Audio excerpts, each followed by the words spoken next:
নমস্কার বন্ধুরা, আশা করি সবাই সুস্থ ও ভালো আছেন। আশাপূর্ণা দেবীর উপন্যাস সব সাধক আজ আবার পরের অংশটি পড়া শুরু করছি। ভালো লাগলে লাইক ও সাবস্ক্রাইব করে দেবেন। এই বাড়িতে আসার আগেই অনুরাধার জন্য একটি খাস দাসী ঠিক করে রাখা হয়েছিল। অনুরাধা তাকে নেয়নি, অর্থাৎ তাকে তার বেকার জীবনে ফিরিয়ে দিয়েছে।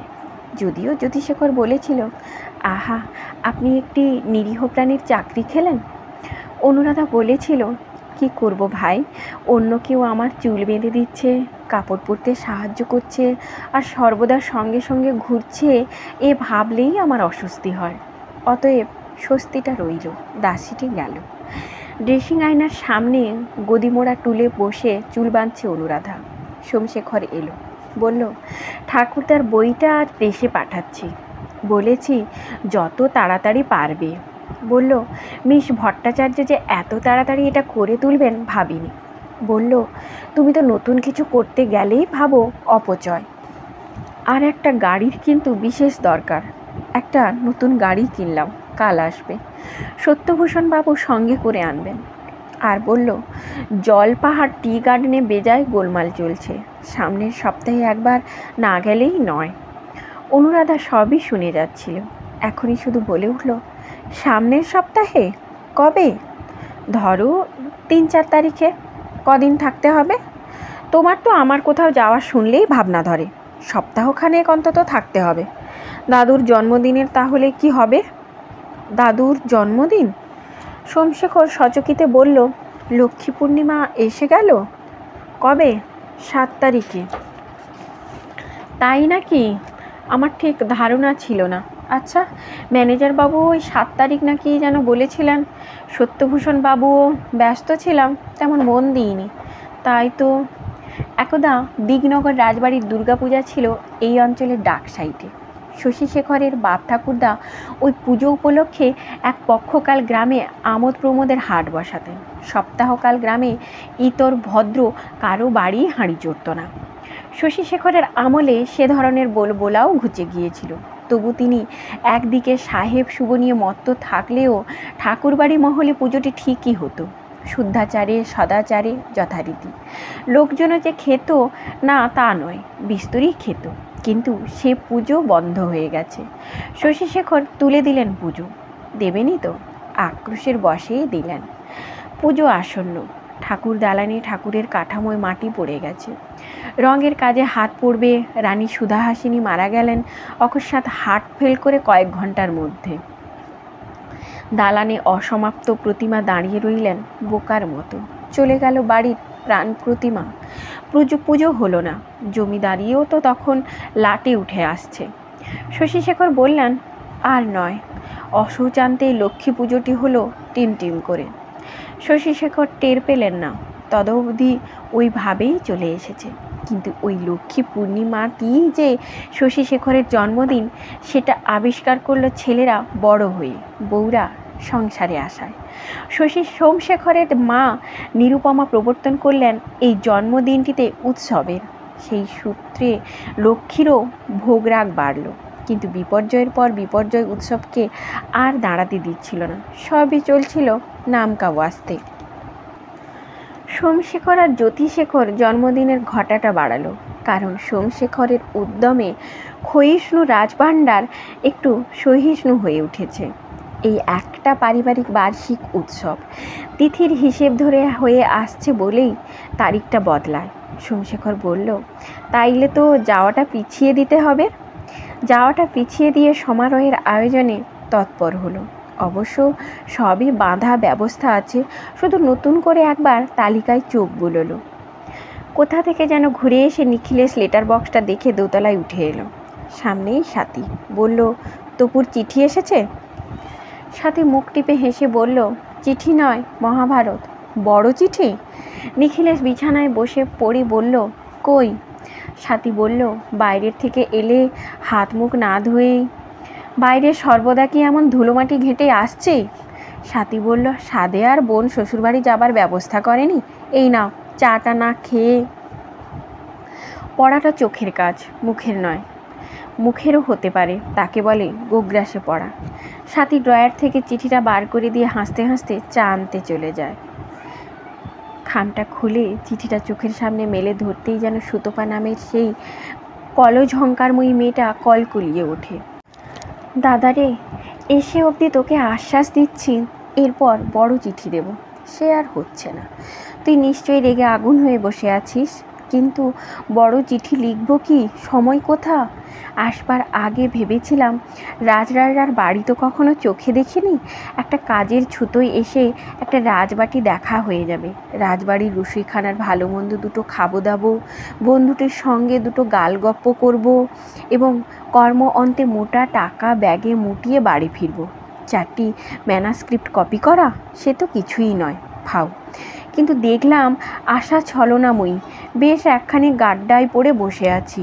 দেখছি রাজ্যহীন রাজা শশীশেখর সমাদ্দার বাহাদুর একটি পাগল।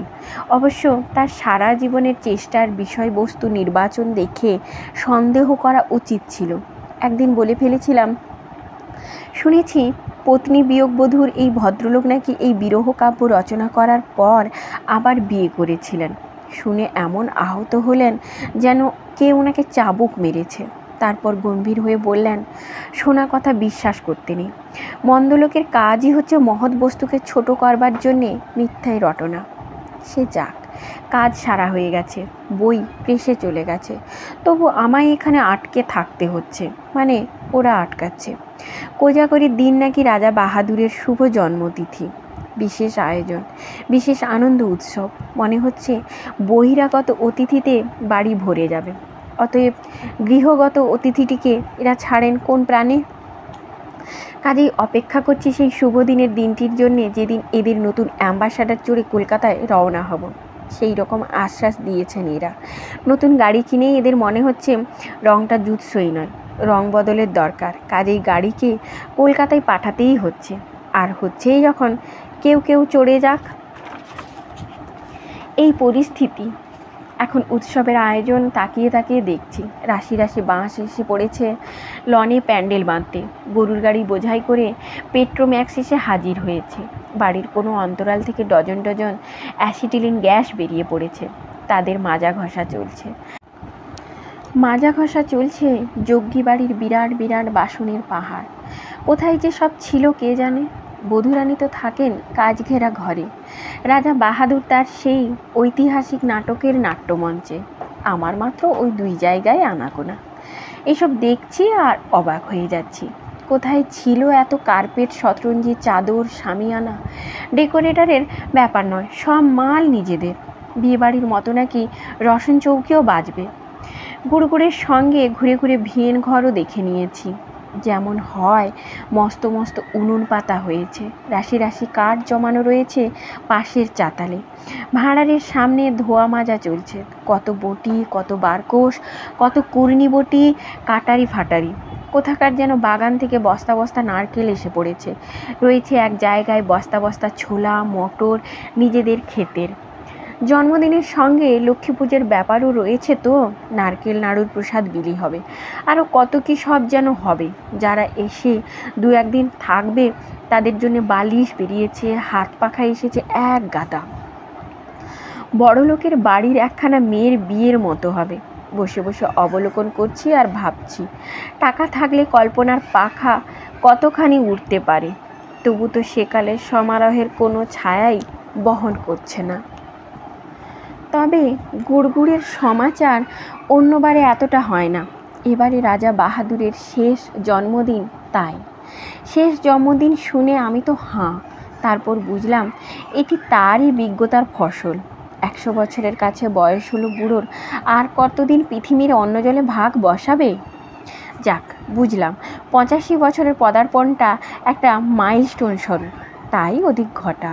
কর্তার নাকি এক মেয়ে ছিলেন, চারুহাসিনী দেবী। বাপের মুখ দেখতেন না তিনি বহুকাল যাবৎ, তার পতিদেবতার অপমান বাবদ। সেই মহিলাও আসছেন শুনছি, কারণ পতিদেবতার সম্প্রতি বিয়োগ ঘটেছে। মন প্রাণ খারাপ, তাই বাপকে শেষ দেখা দেখতে আসছেন। তিনিও নাকি চিঠিতে শেষ দেখা বলেছেন, অর্থাৎ গুড়গুড়ের চিন্তাধারার সঙ্গে চিন্তাধারা অভিন্ন।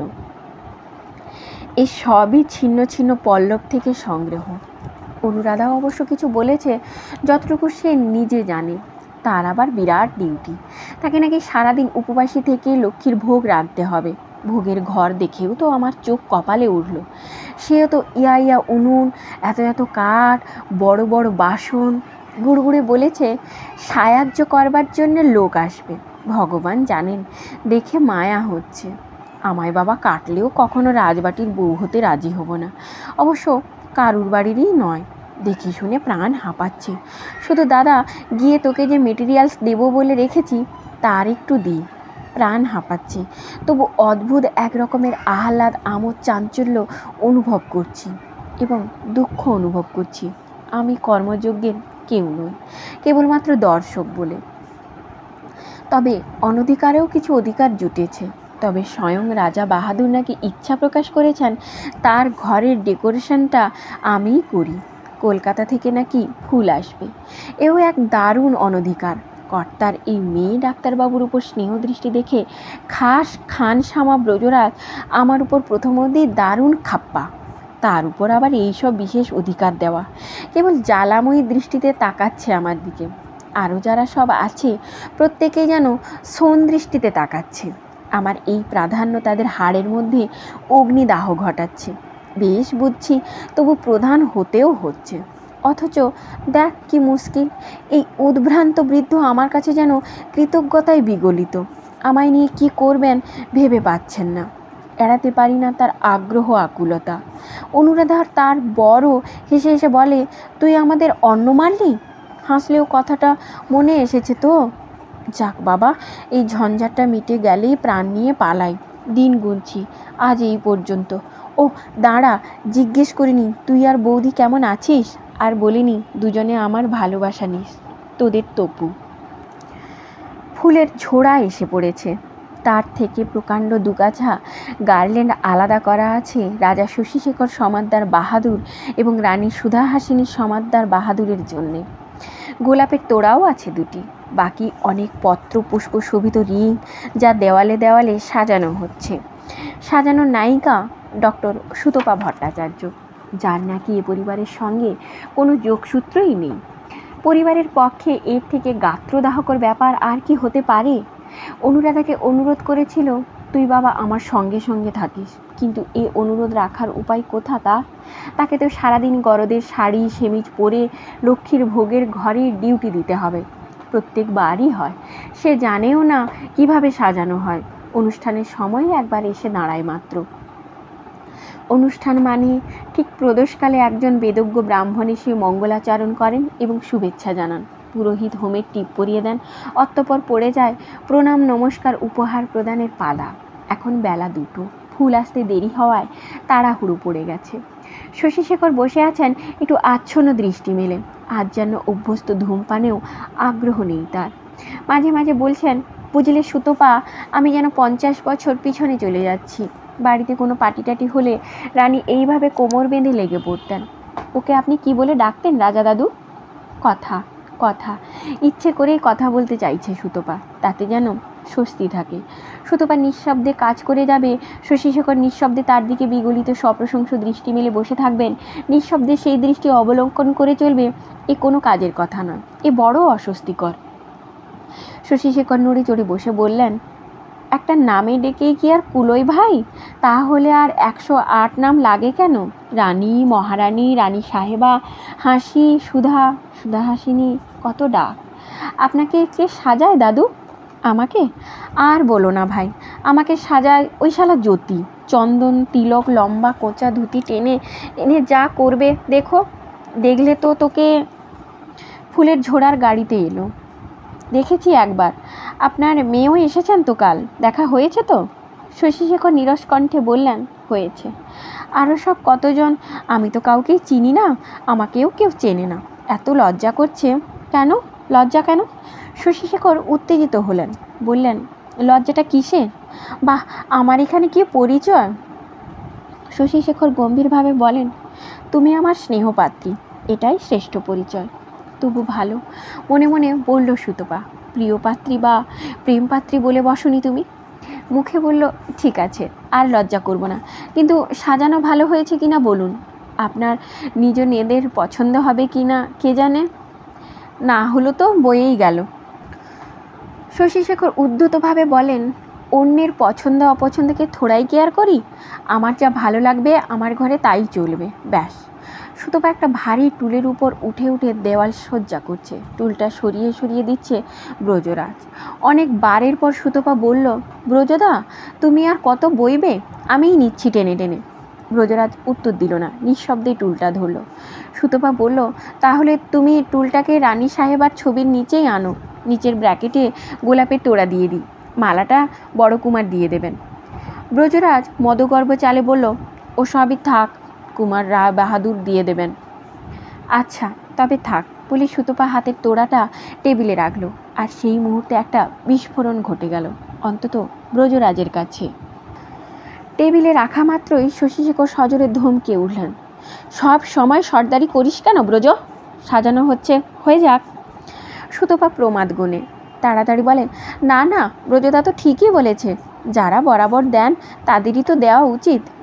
শশীশেখর তার নতুন স্নেহপাত্রীর মর্যাদা বজায় রাখতে অপমান নিরসনার্থে চিরপ্রিয় পাত্র ব্রজরাজের মর্যাদা খতম করে বসলেন। তীব্র জেদের গলায় বলে উঠলেন, না তুমিই দেবে। না না ঠিক আছে, ওরা আসুন না। শশীশেখর গোয়ারের মতো বললেন, না তুমিই দেবে, আমার ইচ্ছে। ব্রজ টুলটা সরিয়ে দে। ব্রজ নিঃশব্দে টুলটা সরিয়ে দিয়ে নিঃশব্দে ঘর থেকে বেরিয়ে গেল। সুতপা অনুভব করল, মাইনে করা লোকেদেরও ভয় করতে হয়, ভয় এসে যায়। ব্রজরাজের চলে যাওয়া দেখে ওর ভয় করল। বলল, ব্রজদা রাগ করে চলে গেল, যাক, দিনের পর দিন বড্ড সাহস বেড়ে যাচ্ছে ওর, কাকে কি বলতে আছে না আছে জ্ঞান থাকে না। আমি বলি কি দাদু, মালা পরানোটা না হয় থাক, ওরা এসে। না না না, শশীশেখর উত্তেজিত গলায় বললেন, এবার তুমিই পরাবে। ওর আত্মা তাতে। হঠাৎ থমকে গেলেন। অগত্যাই টুলে উঠতে হলো সুতপাকে, এগিয়ে দেবার কেউ নেই। একবার উঠে ব্র্যাকেটে গোলাপের তোড়াটা রাখলো, আরেকবার উঠে ছবির গলায় পরিয়ে দিল সেই বৃহৎ দুটি গার্ল্যান্ডের একটি। ঠিক করে পরাতে সময় লাগলো, পরিশ্রমও হলো। নেমে একটুক্ষণ টুলটাতেই বসে বলল, এইবার তো ঘরটা সাফ করে নতুন কার্পেট পাততে হবে, আমি যাই, নিজে ঠিক হয়ে নিয়ে গিয়ে। শশীশেখর ডাক দিলেন, ব্রজ। ব্রজ সাড়া মিলল না। আবার ডাকলেন, ব্রজ। সাড়া নেই। ব্রজ কি বাসা গিয়ে মরে গেলি গুড়গুড়ে? কে জানে কোথায় ছিল গুড়গুড়ে, মুহূর্তে এসে হাজির হলো। ব্রজ কোথায়? ওই তো বারান্দার ধারে দাঁড়িয়ে রয়েছে। ও, মান হয়েছে বাবুর, এ ঘর সাফ করবে কে? আগে নবীনদা তো অপেক্ষা করে দাঁড়িয়ে রয়েছে, ডাক তাকে। কার্পেট পাতবে কে? আগে মধু আর নবীনদা তো পারবে, ঠিক আছে, ব্রজকে বল দেখিয়ে দিতে, অতঃপর সবই হয়। ব্রজর তত্ত্বাবধানে ঘরের মেঝেই তোলা দামি কার্পেট পাতা হয়, গোলাপ পাশ জোড়ায় গোলাপ জল ভরা হয় এবং জ্যোতি এসে হাজির হয়। জ্যোতিশেখরের মুখে বিরক্তি। রাজা বাহাদুর, ঘর সাজাবার সময় আপনি ঠায় বসে রইলেন কেন? এই সময়টা অন্য ঘরে গিয়ে বিশ্রাম করে নেওয়া উচিত ছিল। আরে বাবা, কিছু বিশ্রাম হয়েই গেছে আহারের পর। ওই মহিলাটির এত খাটার কি দরকার ছিল? এসব ওকে কে করতে বলেছে? এই দূরে থাকা অথবা বিশেষ প্রিয় নাতিটির বিরক্ত প্রশ্নের সামনে শশীশেখর ঈষৎ দুর্বল হয়ে যান। আসতে বলেন, আমিই বলেছি, বলেছিল কলেজের ফাংশনে টাংশনে সাজায়, সাজানোর হাত আছে। এতদিন যখন হাত না থাকা হাতেই চলেছে, তখন এবারেও চলতো। নিন, আর একটু বিশ্রাম করে নিন, তারপর আপনাকে সাজাবো। শশীশেখরকে জোর করে শুইয়ে দিয়ে চলে যায় জ্যোতিশেখর। জ্যোতিশেখরের মধ্যে বিশেষ একটা প্রাবল্য আছে, সোমশেখরের মধ্যে যা অনুপস্থিত। হয়তো শশীশেখরের প্রকৃতিটা পেয়েছে তার ছোট ছেলের ছেলে। ফুলে পাতায়, আলোয়, চন্দনে, গোলাপ জলে, গোছা গোছা ধূপের সৌরভে সারা বাড়ি যেন রমরম করছে, সকলেরই উৎসব সজ্জা। শশীশেখর বসেছেন সিংহাসনের মতো একটি চেয়ারে, গলায় সুগন্ধি, গোড়ে মালার উপর সেই বিরাট মালাটি, যার জোড়াটি রানী সুধাহাসিনীর ছবিতে। ওই ছবির মুখোমুখি শশীশেখরের আসন। ঘর জোড়া কার্পেটে বসেছে বাড়ির লোকেরা, বসেছেন পুরোহিত, বেদজ্ঞ, ব্রাহ্মণ। জ্যোতিশেখর বলল, বৌরানী কই? সোমশেখর বলল, সে তো সেই লক্ষ্মীর ঘরে নাকি। চমৎকার, এখানে এসে বসবেন না? কি জানি ওখানে সারা হয়েছে কিনা। জ্যোতি জোরের সঙ্গে বলল, ওখান দেখবার জন্যে লোকের অভাব নেই, ওকে ডেকে পাঠান। জ্যোতি রাজবাড়ির কায়দা মানে, সবাইকে আপনিই বলে। প্রণামের সময় আসবে। জ্যোতি বলল, না, এখনই এসে বসবেন। আশ্চর্য, কে না কে একজন বাইরের মহিলা রাজা বাহাদুরের কাছে ঘেঁষে বসে রইলেন। উনিই যেন মধ্যমণি, আর বৌরানী, হঠাৎ তো আমি বৌরানীই ভেবেছিলাম। মেয়েদের শাড়ি টাড়ি তো একরকমই হয়। জ্যোতি অবশ্য শাড়িটার ইতিহাস জেনে বলেনি, এমনি বলেছে ইতিহাস আছে। অনুরাধা জবরদস্তি করে তার একখানা হালকা নীল ক্রেপের বেনারসি শাড়ি আজ পরিয়েছে সুতপাকে। তার মতে এই উৎসবে সুতপার প্রিন্টেড মুর্শিদাবাদী অচল, চারিদিকে শুধু জরির ছড়াছড়ি। লক্ষ্মী ভাই, পরেটা আমার শাড়িটাও তোর মতো বিদুষীর অঙ্গস্পর্শে ধন্য হোক। হালকা নীল ক্রেপ বেনারসির গায়ে ছোট ছোট রূপলি জরির ফুল। সুতপার মনে হলো ও যেন জানলা খুলে তারা ভরা রাতের আকাশ দেখছে। পরে ফেলল লজ্জা কাটিয়ে। সুতপা অবশ্যই অনুরাধার মতো সুন্দরী নয়, ধারে কাছেও লাগে না, তবু মুখে বিদ্যাবত্তা আর প্রখর বুদ্ধির সঙ্গে মার্জিত শালীনতার যে ছাপ, তাতে অনেকের থেকেই উজ্জ্বল দেখাচ্ছে তাকে। সোমশেখর বলল, বেদমন্ত্রের পর উনি গান গাইবেন, অর্থাৎ সেই হতেই মধ্যমণি হয়ে বসার অধিকার। কিন্তু কে জানতো গান এমন বিপত্তি ডেকে আনবে। সুতপার সামনে হারমোনিয়ামটা এনে বসানো মাত্র শশীশেখর চমকে উঠলেন, বলে উঠলেন, কে গান গাইবে? মিস ভট্টাচার্য। মিস ভট্টাচার্য সুতপা? সুতপা গান গাইতে জানে? সোমশেখর মৃদু হেসে বলল, তাই তো শুনছি। কে বলল? কে বলল? অনুরাধা তখন ডাকাডাকিতে বাধ্য হয়ে উঠে এসেছে হলে। ভয় খেয়ে তাড়াতাড়ি বলল, আমি বলেছি দাদু। তুমি তুমি কি করে জানলে ও গান জানে? অনুরাধা প্রমাদ গনে, তবু সহজ এত অভিনয় নৈপুণ্যই ওকে বাঁচায়। কথায় কথায় জেনে ফেললাম আর কি। বলল, না, ওর গানের ডিপ্লোমা আছে, গীতবিতানের নামকরা ছাত্রী। শুধু বলল, শুরু করুন মিস ভট্টাচার্য। গান সম্পর্কে উত্তেজনার কারণ কেউ ঠিক বুঝতে পারল না। শশীশেখরের ভাগ্নে বউদের দলে ছিল তো অনেকে। বাড়ির লোকেরা ভাবল কারণটা বয়স। মঙ্গলাচরণ ও পুরোহিতের আশীর্বচনের পরই গান ধরল সুতপা, একটি গাইবার কথা, অনুষ্ঠানের উদ্বোধনী হিসেবে। নিচে প্যান্ডেলে রাশি রাশি লোক অপেক্ষমান রাজা বাহাদুরকে অভিনন্দন জানাতে। ফুলের তোড়ায় প্যান্ডেলের একটা কোণ ভরে গেছে। পারিবারিক অনুষ্ঠান সেরে নিচে নেমে প্যান্ডেলে এসে বসবেন রাজা শশীশেখর সমাদ্দার বাহাদুর এইসব অভিনন্দন নিতে। এরা অধিকাংশই এদের বিজনেসের সূত্রে পরিচিত এবং কর্মীবৃন্দ। এখন বছরে এই একদিনে নিচের তলায় নামেন শশীশেখর, এদের সঙ্গে দেখা হয়, কিন্তু নামছেন কই? প্রদোষকাল উত্তীর্ণ হলেই তো নামবার কথা। কি হচ্ছে উপরে? 3 হাত চওড়া দেওয়ালের বাড়ি, উপরতলার হলে মাইকহীন গানের শব্দ প্যান্ডেলে চলে আসতে পারে না। অতএব কেউ বুঝতে পারে না চির আত্মস্থ বিচক্ষণ শশীশেখর অবধির ভূমিকা নিয়েছেন, একটি পর একটি গানের ফরমাস করে চলেছেন। তোমারে করিয়া আছি জীবনেরই ধ্রুবতারা। এই গানটা তুমি জানো সুতপা? অন্ধজনে দেহ আলো, মৃতজনে দেহ প্রাণ, নয়ন তোমারে পায় না দেখিতে, এটা জানো? কি আশ্চর্য! আর সেই আর একটা গান, সেই কি যেন লাইন কটা, তৃষিত এ মরু, তৃষিত এ মরু, এটাও জানো সুতপা? এতদিন তুমি, ও সোমশেখর, এতদিন ধরে তোমরা আমায় এভাবে বঞ্চিত করে রেখেছিলে। কি লোকসান, কি লোকসান! 1 মাসের উপর রয়েছে সুতপা। ওদিকে অপেক্ষমানেরা ভাবছে কি লোকসান, সময়ের কি লোকসান। কি জানি এবারে আর নামতে পারবেন নাকি। বছরে বছরে বয়স বাড়ছে, বই তো কমছে না। নাকি হঠাৎ অসুস্থ হয়ে পড়েছেন? মিস ভট্টাচার্য, আপনি টায়ার্ড হয়ে গেছেন, এবার রেস্ট নিন। কালই তো আর আপনি পালিয়ে যাচ্ছেন না, আবার শোনাবেন গান। জ্যোতির এই সৌজন্য বাক্য যেন আদেশের মতো শুনতে লাগলো। মিস ভট্টাচার্য গান বন্ধ করলেন, সরে গিয়ে অনেকের পিছনে বসলেন। গানের সময় তোমরা ওর মুখের দিকে তাকিয়েছিলে? শশীশেখর বলেন তার নাতিদের, দেখেছো লক্ষ্য করে সেই আলো? কোন আলো? যে আলো ওই ছবির মুখে স্থির হয়ে আছে, অবিকল সেই আলো, সেই মুখ। কে আর কি বলবে এই বিকারগ্রস্ত বৃদ্ধের একটা অবাস্তব কল্পনায়? চুপ করে থাকে। বৃদ্ধই অতএব আবার বলেন, তোমাদের একবারও আশ্চর্য লাগলো না সোম? সেই গানগুলো ও সব গাইলো দেখে। এইসব সেকেলের গান ও ছেলে মানুষ কোথা থেকে শিখলো? বলো, কোথা থেকে শিখলো? শশীশেখরের কণ্ঠস্বরে ভীষণ উত্তেজনা। গানের আবার সেকেলে একেলে কি রাজা বাহাদুর? বলল জ্যোতি। নেই, সবেরই সেকেলে একেলে থাকে, আর গানের থাকবে না? তোমাদের প্রতিজ্ঞা হচ্ছে কিছুতেই অবাক হবে না, নচেৎ অবাক হবার কথা। আমি তো অবাক হয়ে গেছি। সেই সব গান এইটুকু একটা মেয়ে ওই সব সেকালের গান শিখবে কেন? আর তেমনই সুরেলা গলা, থেমে যাবার পরও রেস থাকি। এই সুর এতদিন বন্দি হয়ে রয়েছিল, আমরা টের পাইনি। লেখার কাজ সরিয়ে ফেলে ওর গানই শুনতাম আমি। শমশেখর নম্রভাবে বলে, আচ্ছা ঠাকুরদা, ওকে না হয় আরও 2 দিন থাকতে অনুরোধ করব। এখন নিচে চলুন, সবাই অপেক্ষা করছে। শমশেখর, পিয়ানোটা কি এখনও বাজে, নাকি দীর্ঘদিন পড়ে থেকে নষ্ট হয়ে গেছে? আচ্ছা, সেটা পরে দেখা যাবে ঠাকুরদা, এখন আমি একবার ওকে বাজাতে বলবো, পরীক্ষা করে দেখতে চাই আমি। জ্যোতিপ্রকাশ এসে দাঁড়ালো, বিরক্ত গলায় বলল, কি হচ্ছে এখনও? নিচে সবাই ব্যস্ত হচ্ছেন, খাওয়াতে বসানো যাচ্ছে না।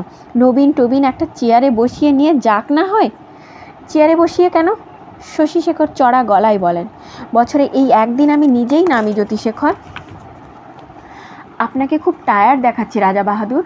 এখন জ্যোতির গলা নম্র বিনীত। তাছাড়া লম্বা ধুতি পরে, তা হোক, তুই শালা কোঁচা ধর বলে শশীশেখর হঠাৎ অস্বাভাবিক তড়বড়িয়ে সিঁড়ির দিকে এগিয়ে যান। সেখানে সিংহাসন পাতা, মধ্যমণি হয়ে গিয়ে বসবেন। মুহুর্মুহু চলবে প্রণাম, নমস্কার আর করমর্দনের পালা। হ্যাঁ, সাহেব শুভ না হলেও কিছু ব্যক্তি রাজা বাহাদুরের করমর্দনের সৌভাগ্য লাভ করেন। পুষ্পে আর পুষ্পসারে প্যান্ডেলেও ভরাক্রান্ত। উপহার দ্রব্যও জমেছে কিছু, দামি সিগারেট, রূপোর সিগারেট কেস, দামি কিছু বই। আমাকে কিন্তু কালই ছেড়ে দিতে হবে অনুরাধা, সুতপা বলল এক সময়। আজ অনুরাধাকে একা পাওয়া তো অসম্ভবই। অনেক পরে, উপবাস ভঙ্গের আগেও যখন ঘরে এসেছে গরদের শাড়ি বদলে সুতির শাড়ি পরতে, তখন পেল একা। কাল তো গাড়িটা যাবে না রে। গাড়িতে কি দরকার? ট্রেনে বাসে যেভাবে সাধারণ সবাই যায়, যাতে আমি অভ্যস্ত, সেভাবেই যাব। অনুরাধা শঙ্কিত হয়। তুই যেন রেগে গেছিস মনে হচ্ছে। রাগটাগ নয়, আমার কেমন প্রাণ হাঁপাচ্ছে, বাতাস বন্ধ লাগছে। ভিড়ে আর রান্নার গরমে কাল ঠিক হয়ে যাবে। না, কালই চলে যাব। যা, তুই জল খেয়ে যা বলে নিজের ঘরে চলে আসে সুতপা উৎসব শয্যা বদলাতে। অসহ্য লাগছে ওই ছোট রানিমার ছেলের ব্যবহার, বিদ্বেষ দৃষ্টি, রুক্ষ কথা। কেন রে বাবা, তোদের পাগল ছাগল ঠাকুরদা আমায় আহ্লাদ দিচ্ছে, সেটা আমার দোষ? আমার তো দম বন্ধ হয়ে আসছে। মরতে অনুরাধার প্রস্তাবে রাজি হয়েছিলাম। কে চেয়েছিল তোদের এই রাজসভায় গান গাইতে? এমন ভাব করছে যেন আমি নিজে এগিয়ে গিয়ে এই সব অনধিকার চর্চা করতে গেছি।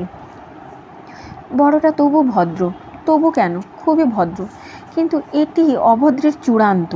যতই হোক, মায়ের গুণ থাকবেই কিছু। রিসার্চ করছেন অপরাধ বিজ্ঞান নিয়ে, তাই বোধহয় সবাইকেই অপরাধী মনে হচ্ছে। পালাতে পারলে হয়। ওর সঙ্গে গাড়িতে কলকাতায় যাবার ব্যবস্থা, আমায় কাটলেও সে ব্যবস্থায় রাজি হচ্ছি না। চেহারাখানি তো দাদুকে হার মানায়, যেন রাজা বাহাদুর হবার জন্যে জন্মেছেন। রীতিনীতি রাজাচিত নয়।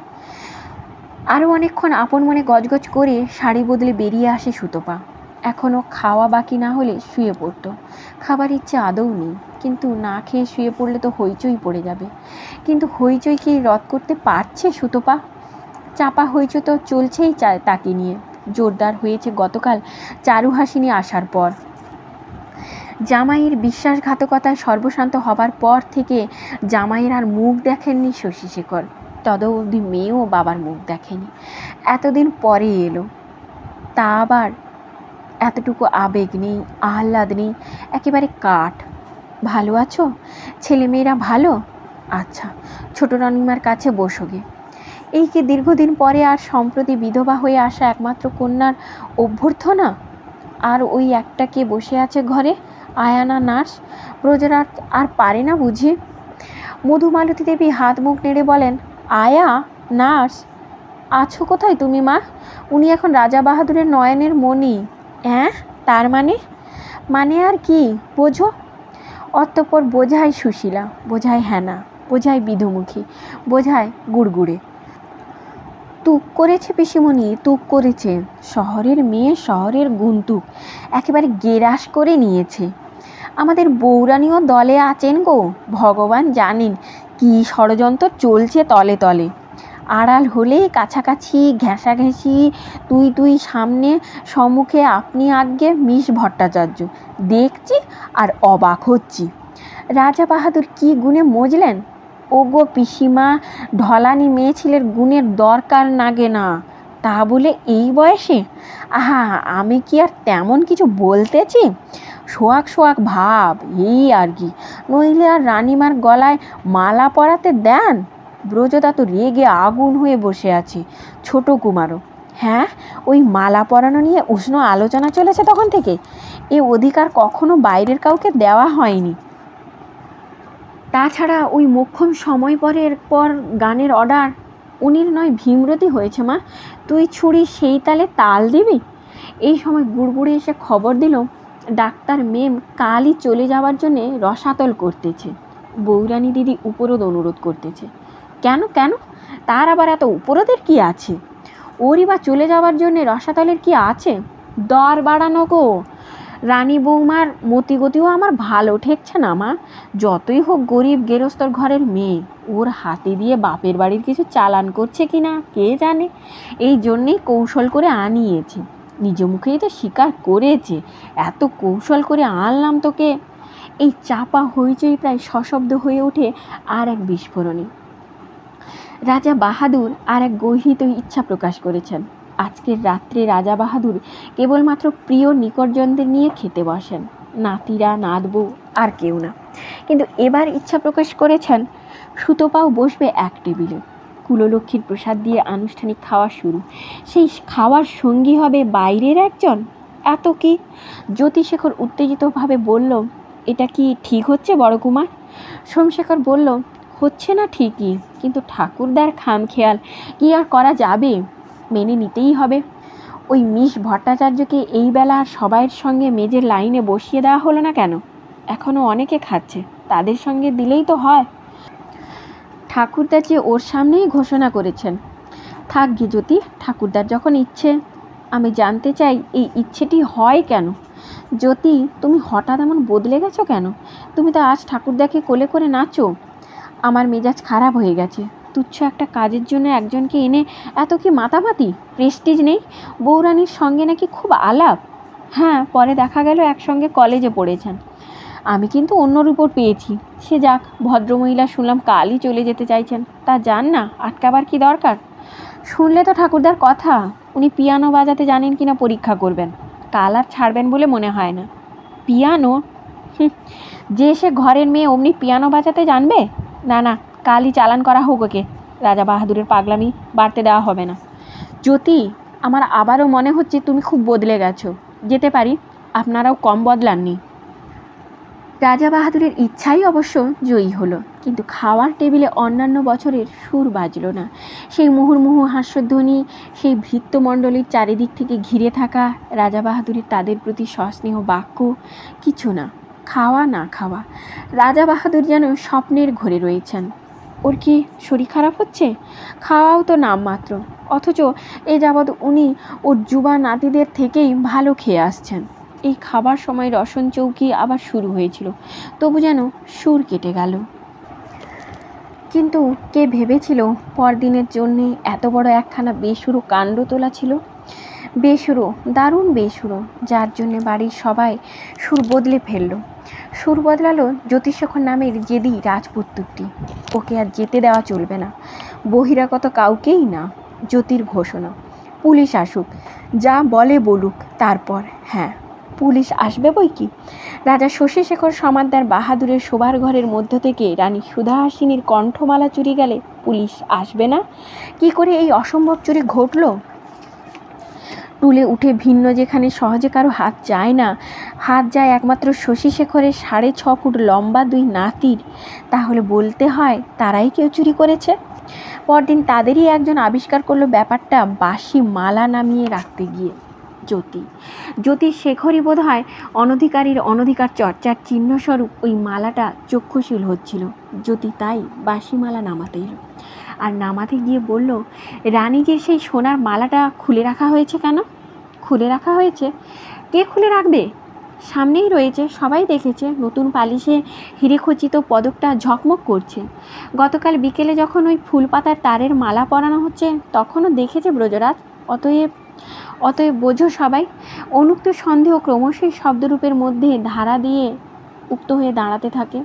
মালা পরাতে এতক্ষণ সময় লাগে, তা ব্রজরাজ কখনো দেখেনি, তাই আজই চলে যাবার জন্যে রসাতল। ছি ছি, এত বিশ্বাস, এত ভালোবাসার এই পুরস্কার! গোড়া থেকেই জানি ওর অভিসন্ধি খারাপ। বৌরানী কি বলেন, এত ভাব, এত ফুসফুস গুজগুজ, তার মতিগতি ধরতে পারেননি? তাকে নিজের কাপড় পরানো, সবাই বসিয়ে গান গাওয়ানো, এখন দেখো। আমার তো দেখেই সন্দেহ হয়েছিল, যেভাবে রাজা বাহাদুরের কাছাকাছি বসেছিল। আমি মেয়ে শোকাতাপা হয়ে এতদিন পরে এলাম, আমার সঙ্গে বাপের কথাই নেই, অথচ বাবা এই চারু বলতে অজ্ঞান ছিলেন। এই লেখা লেখা ছুতো করে সর্বদা তো রাজা বাহাদুরের ঘরে, তলে তলে আরও কত কি সরিয়েছে কে জানে, কোথাও না কোথাও কত কি ছিল। বৌরানীও কাল সারাক্ষণ লক্ষ্মীর ঘরে, একেবারে সুবর্ণ সুযোগ।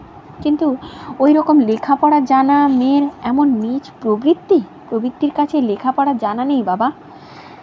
কিভাবে ফন্দি এঁটেছে বোঝো, ঠিক যাবার আগের দিনটি নিয়েছে।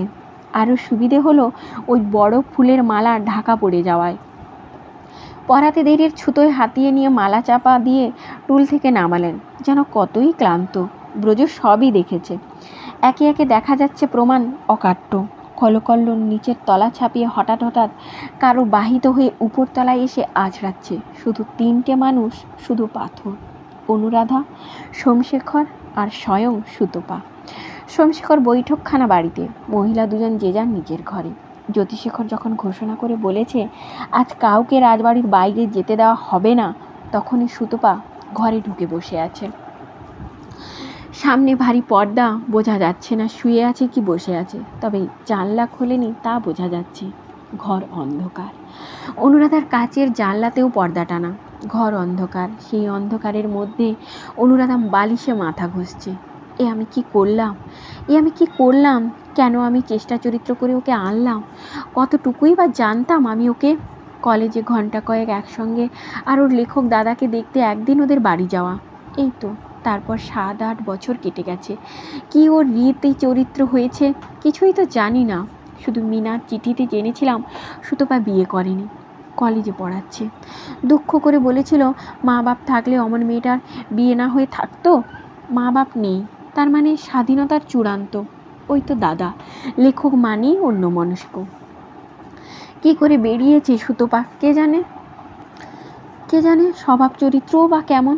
এই তো দেখা যাচ্ছে এক 80 বছরের বুড়োকেও ঘায়েল করলো। পোড়ার মুখী লক্ষ্মী ছাড়ি, নিজের মুখ তো পোড়ালি, আমার মুখটাও একেবারে পুড়িয়ে কয়লা করে দিলি। বাইরের একটা অচেনা উটকো লোক এসে অন্দরে ঢুকবে যদি চোর ডাকাত হয়, এই ভয়ে আমি চেনা লোক আনিয়েছিলাম। ইস, কি ভুল! বাইরের লোক চুরি করলে আমার কি লোকসান ছিল? শুনেছি এদের অনেক ছিল, অনেক গেছে, আরও যা আছে তার থেকে কিছু বয়ে যেত আমার। কিন্তু এখন আমি কাঠগড়ায়, সবাই আমার দিকে সন্দেহের চোখে তাকাচ্ছে। তবু কেউ জানে না আমি ওকে আনিয়েছি, বড় কুমারও না, জানেন না। তবু আমার সঙ্গে কথা বলতে তার চোখে ধিক্কার ছিল। তোমার বোঝা উচিত ছিল বৌরানী, কিন্তু কেন? আমারই বা বোঝা উচিত ছিল কেন? তুমিও তো দেখেছো এতদিন ধরে। আশ্চর্য, আমার দেখা আর তোমার দেখা তুমি সর্বদা ঘনিষ্ঠভাবে দেখছো। এরপরে যদি সব সত্যিটা ধরা পড়ে যায়, আমি মিনতি করে ওকে যে চিঠি লিখেছিলাম সেই চিঠি যদি এরা দেখে, এতদিন সে কথা চেপে রাখার যুক্তিই বা কি বলবে এরা? জ্যোতির ভাবভঙ্গি এবার অন্যরকম। কত হাসি খুশি ছেলে আমায় কত ভালোবাসে, কত রঙ্গ তামাশা করে হাসায়, এবার যেন এসেই খাপ্পা। কাল আমায় নিচে থেকে ডাকলো, তাও যেন ভালোবেসে নয়, রেগে। নিশ্চয়ই এসেই মায়ের কথা অনেক কিছু শুনে মেজাজ মন বিগড়ে গেছে। আরও বিগড়ে গেছে ওই পাজিটাকে দাদুর শুয়ো হতে দেখে। পাজি তো এসেই কীভাবে দাদুর শুয়ো হয়ে বসলো। সত্যি বলতে আমার একটু ঈর্ষা হতো, কিন্তু আমার সর্বদা ওই ঘরে ডিউটি দেওয়াটা কমেছিল বলে একটু নিঃশ্বাস ফেলে বেঁচেছিলাম, তাই কিছু বলতাম না। তখনই আমার বোঝা উচিত ছিল।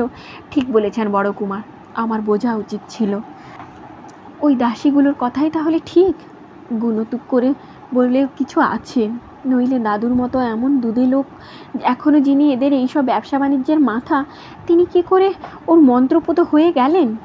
জ্যোতি বলে গেছে আপনার সঙ্গে কিছু কথা আছে। জানি না কি কথা। যদি আমায় প্রশ্ন করে, আপনি ওকে আগে চিনতেন না? আপনি ওকে আসতে অনুরোধ করছিলেন না? ভগবান, আমার তাহলে আত্মহত্যা ছাড়া আর কোনো উপায় থাকবে না। পোড়ার মুখী লক্ষ্মী ছাড়ি, তুই আমার এই সর্বনাশ করলি। তুই আমার জীবন ধ্বংস করে দিলি। আমায় এই ভরা জীবন ফেলে রেখে মরতে হবে, নিজের প্রাণটা নিজে হাতে শেষ করতে হবে, তোর জন্যে, শুধু তোর জন্যে।